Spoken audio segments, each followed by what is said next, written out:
Welcome to the Daily Bolster. Each day we welcome transformational executives to share their real-world experiences and practical advice about scaling yourself, your team, and your business. Welcome to the Daily Bolster. I'm Matt Blumberg, co-founder and CEO of Bolster, and I am here today with Yami Payano. Yami is the first generation Afro-Latina CEO of a company called SignSpeak. SignSpeak is in the Bolster Ventures portfolio, which we are very excited about.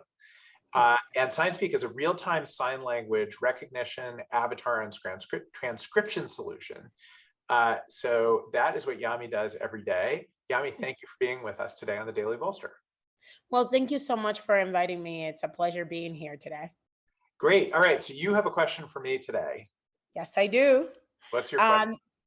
I think the question that, it's as a first-time founder that I'm asking myself after fundraising recently is, what are some of the biggest challenges faced by first-time founders after they get their first financing round?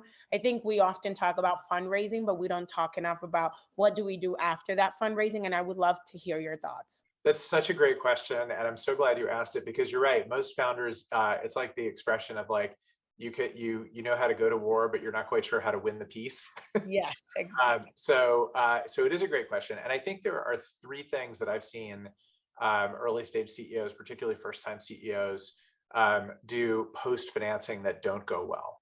So the first one is kind of obvious, which is they overspend.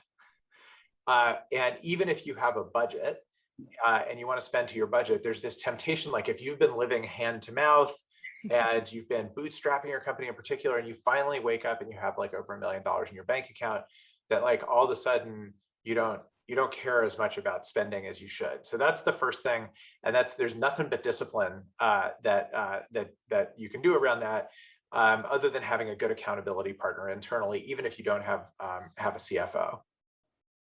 The second thing is underreporting. So typically, right after you raise money, the first time you get an institutional check, you now have a major investor. And you may not have been doing a lot of reporting or financial reporting. Maybe you and someone on your team like look at QuickBooks every month, you look at the cash balance. But once you have more money, and once you have another party to be really more accountable to, whether they're on the board or not on the board, making sure that you're asking them what kind of reporting they expect to see and on what frequency. And that's usually a good starting point for not underreporting on the business. The third thing is not doing a good enough job at forecasting. So again, when you're hand to mouth, you don't worry about like exhaustive forecasts, like you just, every nickel in and every nickel out is something that you're scrutinizing. But once you have more money in the bank, and once you're in more of an investment mode, it's really important to get good at doing a cash forecast. So not just a P&L forecast, but a cash forecast that takes into account the timing of payables and receivables, and how the balance sheet and the income statement work together in the form of a cash flow statement. So doing a really good job of forecasting out, not just a month, not just a quarter, but a year, is great. And it's wrong, it's a forecast, so it's not going to be right. But the discipline of every month or every quarter, renewing your forecast for the coming quarter and even the coming year is a really good practice. And it's forecasting both expenses, which are largely controllable, and revenue, which is frequently not controllable. But the days of like the 12-month static budget are over.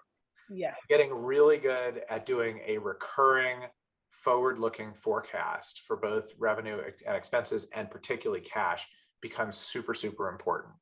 So those are my top three things. And because this podcast is being recorded at hopefully the tail end of the Silicon Valley Bank financial crisis, my bonus fourth thing, in case everybody doesn't know this yet, is after you raise money, make sure that you are respecting the FDIC insured deposit limit, which either means you're having multiple bank accounts, yes, and you should probably do that anyway, but also that when you have more than $250,000 at your primary financial institution, that you're putting the amount over $250,000 into some kind of a sweep account, which your bank will set up for you in money market or in another government-backed security that is held off the balance sheet of the bank.